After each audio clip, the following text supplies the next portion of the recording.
It was the kind of night no one would remember. No storms, no emergencies, no reason for fear. On the evening of June 6, 1992, Springfield, Missouri was quiet. The kind of quiet that settles over a town when the day is done and nothing feels out of place. Teenagers were coming home. Parents were turning off lights. Neighbors went to bed believing tomorrow would arrive just like any other day. But for one house on East Delmer Street, tomorrow never came. Inside that house were 3 women. By morning, all 3 would be gone. What makes this case different isn't what happened, it's what didn't happen. There were no screams reported, no shattered glass, no signs of violence, no forced entry, nothing to suggest a crime had even occurred. And yet, 3 women vanished from the same home overnight without leaving behind a single clear answer. In the early hours of June 7th, the house looked almost untouched. Purses were neatly lined up. Cars sat parked in the driveway as if no one had planned to go anywhere. The television had been left on, softly illuminating an empty room. It was as if the women had simply stood up and walked out. Friends began calling that morning. No answer. Family members knocked on the door. No response. At first, no one panicked. Sleepovers happened. Late nights turned into late mornings. There was no reason to think anything was wrong. Until the silence stretched on, and on, and on. Hours passed. Then an entire day. Still no sign of them. When investigators finally stepped inside the house, they were faced with something deeply unsettling. There was nothing to investigate. No blood, no broken doors. No evidence of a struggle, just absence. 3 women had been there the night before, laughing, talking, planning for the next day. Now they were nowhere to be found. And the question that would haunt Springfield and the entire country for decades had already taken root. How do 3 people disappear from one house without leaving anything behind? This wasn't just a missing persons case. It was a mystery defined by emptiness. Tonight, we begin the story of the Springfield Three, a case where the lack of evidence became the most terrifying clue of all.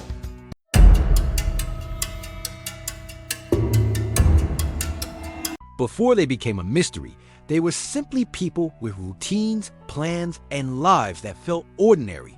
2 of them had lived in that house for years. Suzanne Streeter, just 19 years old, was preparing to graduate high school. Friends described her as gentle, optimistic, and excited about the future. She had plans, college, independence, a life just beginning to open up. The night before she vanished was meant to be a celebration, graduation, freedom, a moment she had waited for. Her mother, Sherrill Levitt, was 47, caring, protective, a single parent who had worked hard to provide stability for her daughter. Friends say she worried often, the way parents do, but she also trusted her home. It was familiar, safe, a place where nothing bad was supposed to happen. The 3rd woman, Stacy McCall, was Suzanne's closest friend, also 18, also celebrating graduation. She had planned to spend the night elsewhere, but late plans change, as they often do after celebrations. It felt harmless, just one more sleepover. One more night before life moved forward. None of them sensed danger. That's what makes this part of the story so unsettling. Because there were no warning signs, no arguments reported, no threats, no known enemies. Suzanne and Stacy had been seen smiling that night, laughing, talking about the future. Sherrill was home, awake, expecting them. This wasn't a house full of secrets. It was a house full of normal life, which raises a chilling question investigators would later struggle to answer. If there was no fear, no conflict, no reason to run, then why did all 3 disappear? Even more disturbing, none of them took the things people always take. Purses were left behind. Keys remained inside. Cars were untouched. If they left voluntarily, they left unprepared. And if they didn't leave voluntarily, then whatever happened occurred without noise, without resistance, and without leaving a mark. As investigators began learning who these women were, one thing became painfully clear. They were not people who would abandon their lives. Suzanne wouldn't miss graduation celebrations. Stacy wouldn't disappear without contacting her family. Sherrill wouldn't leave her home without warning. Every detail of who they were made their disappearance harder to explain. And slowly, the realization settled in. This wasn't just about where they went. It was about how someone could remove 3 people from their lives completely without anyone noticing. And that realization would make what investigators found next even more disturbing.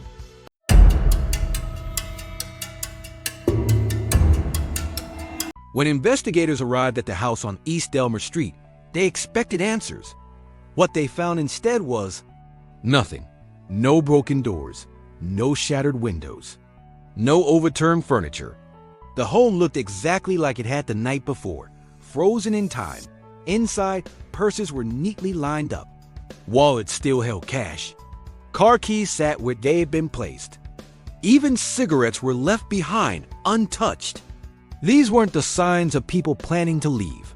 These were the signs of people who expected to come back. The television was still on. Its quiet glow filled an empty room, as if someone had stood up in the middle of watching and never returned. Investigators searched for anything that might explain what happened. A struggle. A disturbance. A single drop of blood. There was nothing. Not even a partial clue. The front door showed no signs of forced entry. The windows were intact. Neighbors hadn't heard screams or alarms. No one reported seeing unfamiliar vehicles in the area overnight. If a crime had occurred here, it was unlike anything most investigators had ever seen. Because crimes leave evidence. This one left absence. As hours turned into days, the house itself became the most disturbing element of the case. It suggested something deeply unsettling.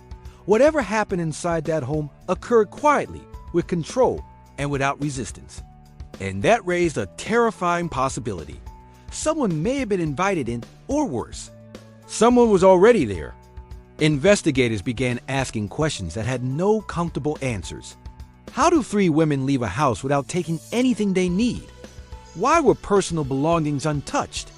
Why was there no sign of panic? The longer they searched, the more the silence inside that house began to feel deliberate, almost rehearsed. This wasn't chaos. It was calm.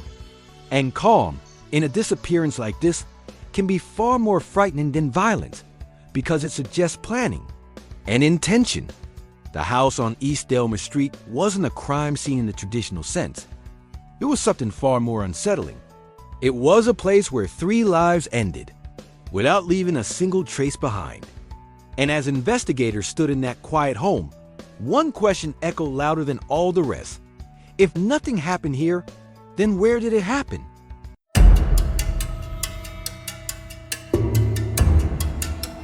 In most missing person cases, investigators search for movement, a sighting, a footprint, a moment caught on tape. Something to prove the person was still there, or to show when they disappeared.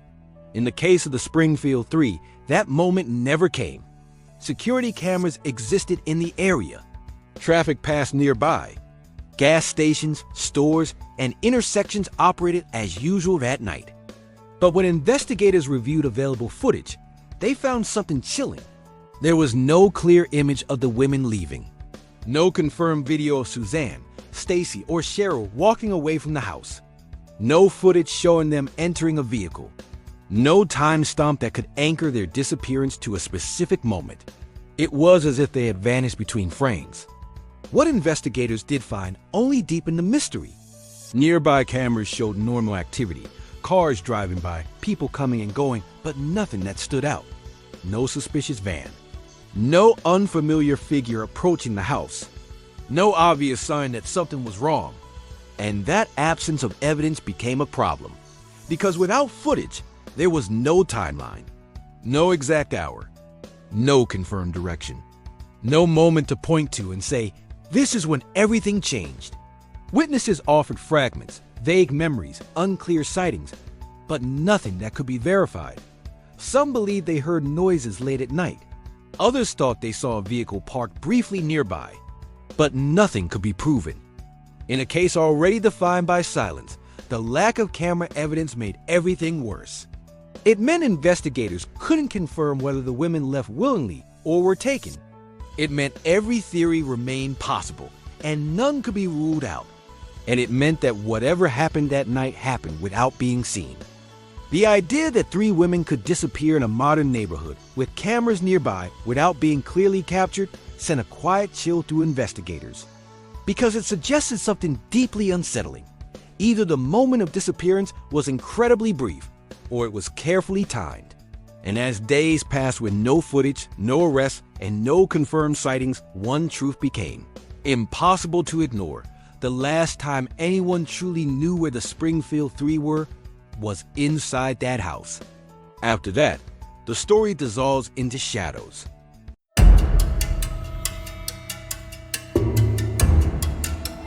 At first, it seemed insignificant, just a small detail, the kind investigators see every day and often dismiss. A broken porch light. Friends who arrived at the house later that morning noticed it immediately. The glass globe covering the porch light was shattered, scattered across the ground below. It hadn't been broken before, and no one could explain how or when it happened. At face value, it didn't look like much. But in a case with no crime scene, any deviation from normal mattered. Investigators asked the obvious questions. Was the light broken during the struggle? Was it an accident? Or was it broken intentionally? Some believed it might have been a signal, a distraction, a moment meant to draw someone outside. Others wondered if it had been damaged while someone was leaving or arriving in the dark. The problem was timing. No one could say exactly when the light broke. By the time friends noticed it, the house had already been entered. People had walked through the scene, touching surfaces, moving items, unintentionally contaminating what little evidence might have existed. The porch light, fragile and exposed, offered no clear answers. Still, it lingered in the minds of investigators. Because if something did happen outside that house, if even a brief confrontation occurred, the broken light might have been the only physical sign left behind. And that raised an unsettling thought. What if the women never left the house willingly? What if the moment everything changed happened right there, on the porch, just out of sight of neighbors, just beyond earshot? The broken light became a symbol of the case itself, a clue that hinted at disturbance without explaining it, a sign that something may have gone wrong without revealing how. And as the investigation continued, the lack of clarity around that single detail only deepened the mystery. Because in a case where almost nothing went wrong, the one thing that did refused to make sense.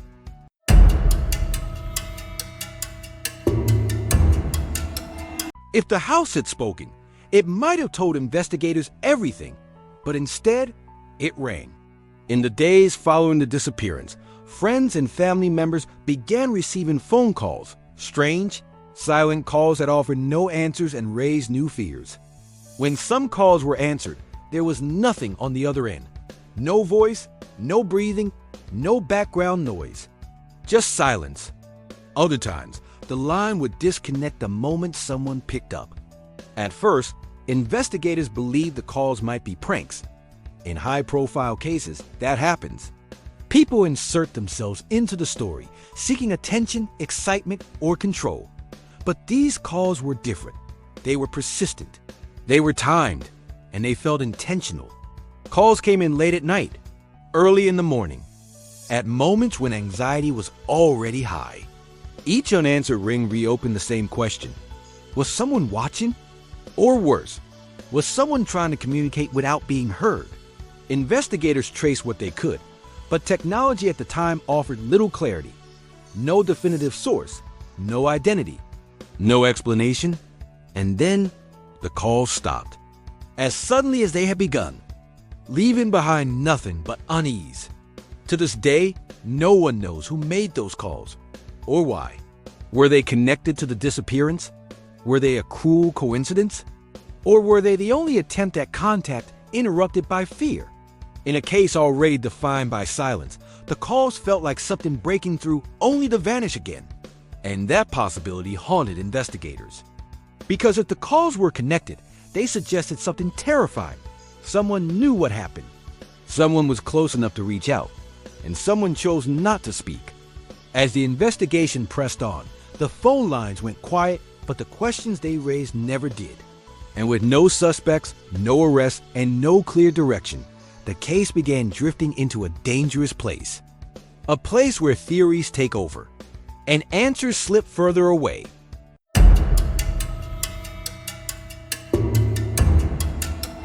When answers disappear, theories take their place. And in the case of the Springfield Three, theories didn't just emerge, they multiplied. With no suspects, no crime scene, and no confirmed timeline, investigators and the public were left to fill the silence themselves. Every unexplained detail became a possible doorway to the truth, or a dead end. One theory suggested the women may have known their abductor, someone familiar enough to be trusted, someone who wouldn't raise suspicion, someone who could enter the home without force. It would explain the calm, the lack of struggle, the untouched belongings. But there was no clear candidate, no history of threats, no evidence tying anyone close to them to the disappearance. Another theory focused on opportunity, that the women may have been taken by someone watching the house, waiting for the right moment, a brief window of vulnerability, a quiet street, a late hour. Yet again, there were no witnesses, no vehicle descriptions, no trace left behind. Some theories turned darker. Speculation about organized crime, human trafficking, random violence, even serial offenders operating in the region at the time. Each theory seemed plausible, until it wasn't, because none of them could explain everything. Not the silence, not the lack of evidence, not how 3 women vanished at once without being seen. And that's what kept these theories alive. Not because they were convincing, but because nothing else made more sense. As years passed, the theories hardened into beliefs. People chose the explanation that felt right to them. Debates became emotional. Accusations followed no proof. And somewhere along the way, the search for facts became tangled in speculation. Investigators were careful. Publicly, they avoided endorsing any one theory. Privately, they admitted the same thing again and again. Every explanation left something unanswered. And as long as questions remained, the theories refused to die.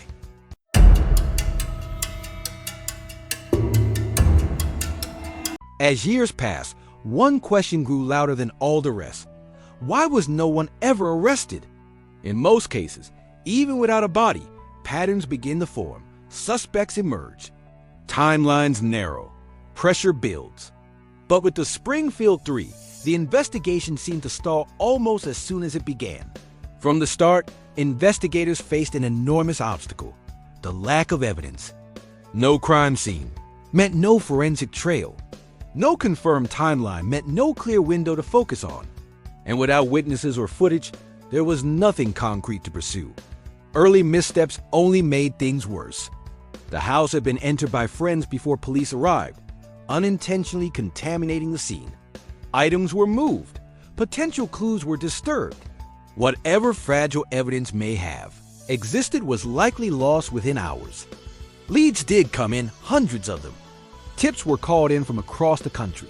Names were suggested. Rumors circulated. But each lead ended the same way. No proof, no charges.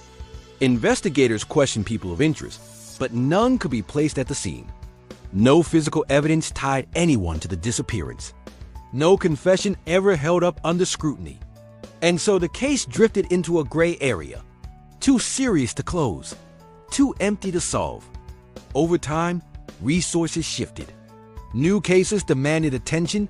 Officers retired. Files were handed down, revisited, then shelved again.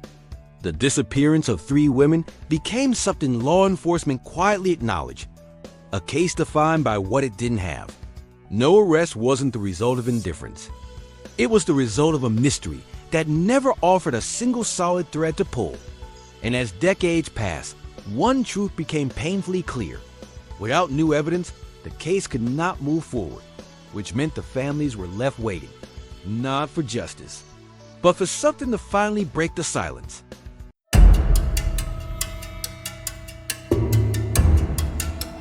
By the time the investigation reached this stage, the Springfield Three were no longer just a missing persons case. They had become something heavier, something that lingered. Years passed, then decades, and still no answers surfaced.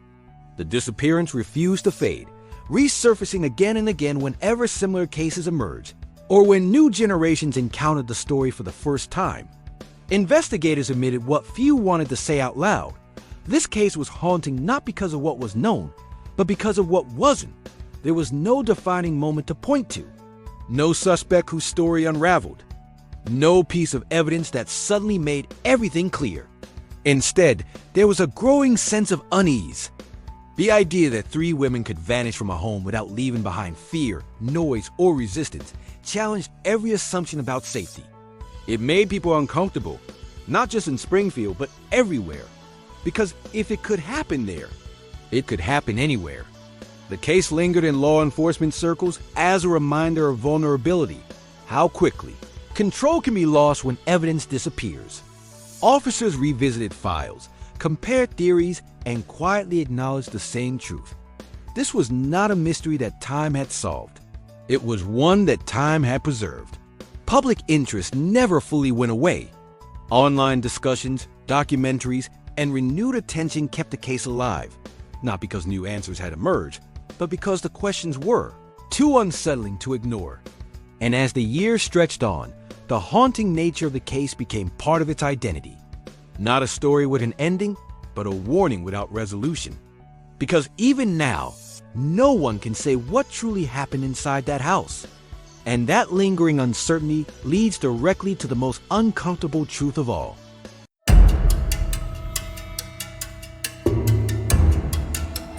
After every theory, every lead, and every year that passed, one thing never changed. There were no answers. No confirmed timeline of when the Springfield Three left the house. No explanation for how they were taken, or why.